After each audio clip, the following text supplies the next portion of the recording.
ये चित्र वर्ष 1962 का है। दावा किया जाता है कि इस चित्र में इंदिरा गांधी अपने गहने भारतीय सेना को दान कर रही हैं। उन दिनों चीन के साथ युद्ध की स्थितियां बनी हुई थीं। इंदिरा के पिता जवाहरलाल नेहरू की गलत नीतियों के कारण पूरा देश गंभीर संकट में था। और अब ये वीडियो देखिए। जिस समय भारतीय सेना को हथियार, गोला बारूद की आवश्यकता थी, उस समय नेहरू सरकार ने विज्ञापन के रूप में ऐसे कई वीडियो बनवाए जिन्हें उन दिनों सिनेमा घरों में दिखाया जाता था। इन विज्ञापनों में दावा किया जा रहा था कि पूरे देश की महिलाएं सैनिकों के लिए स्वेटर बुन रही हैं, रक्तदान कर रही हैं और अपने सोने के गहने सरकारी कोष में जमा करवा रही हैं। इन विज्ञापनों और प्रधानमंत्री की बेटी को गहने देते देख देश भर में बहुत सारे लोग भावुक हो उठे। उन्होंने भी अपने पुरखों के कीमती गहने दान करने आरंभ कर दिए। डिफेंस इंडिया फंड के नाम से चलाए गए इस अभियान में कुल 22 करोड़ रुपए नकद और अन्य वस्तुओं के रूप में जुटे थे।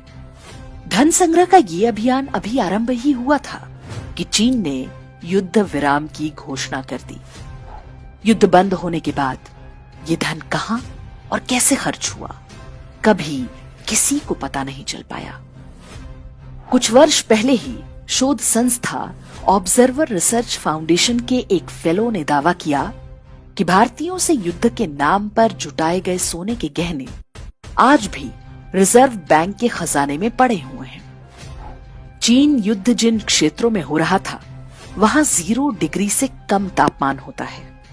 विज्ञापनों में जो स्वेटर दिखाए गए थे, वैसे भी सैनिकों के किसी काम के नहीं थे। सोने के लिए गांधी परिवार की हवस का असली दृश्य वर्ष 1975 में आपातकाल के समय देखने को मिला। तब इंदिरा गांधी ने राजस्थान और मध्य प्रदेश समेत देश भर के कई राजघरानों पर छापे मरवाए थे। विशेष रूप से जयपुर की महारानी गायत्री देवी और ग्वालियर के सिंधिया घराने को निशाना बनाया गया। जयपुर की महारानी गायत्री देवी बहुत आकर्षक और गरिमामयी व्यक्तित्व वाली महिला थी।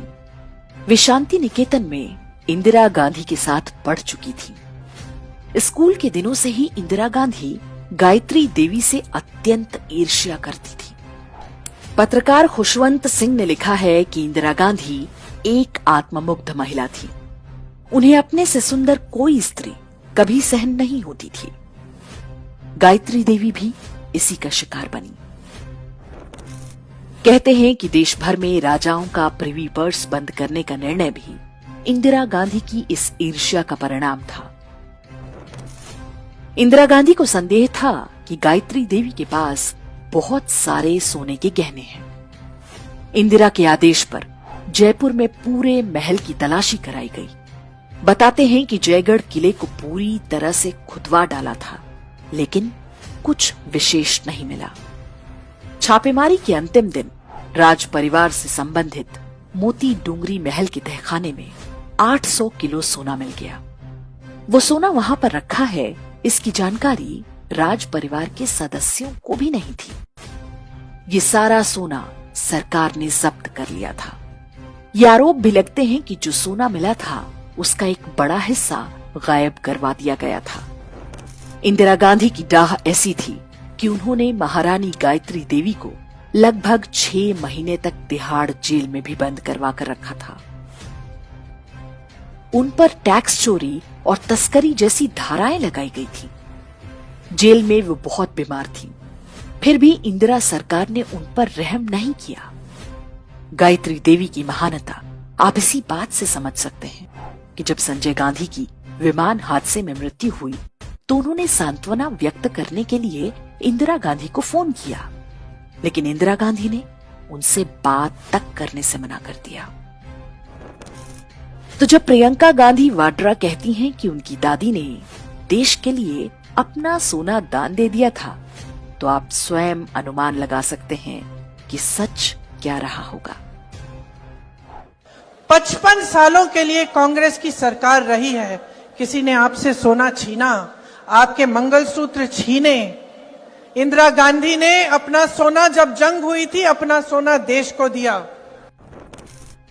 चीन युद्ध के लिए सोना देने का ड्रामा हो या सोने के लिए राजघरानों पर अत्याचार, ये सारी घटनाएं नेहरू गांधी परिवार और उसके वारिसों की मानसिकता को बताती है। कुछ प्रश्न हम भारत के लोगों पर भी खड़े होते हैं। हमने ऐसे परिवार और उनकी पार्टी को इतने दशकों तक अपने सिर माथे पर बिठाए रखा। देर से ही सही उनका मायाजाल टूट रहा है, लेकिन आज भी वो अपनी खानदानी परंपरा को छोड़ने को तैयार नहीं।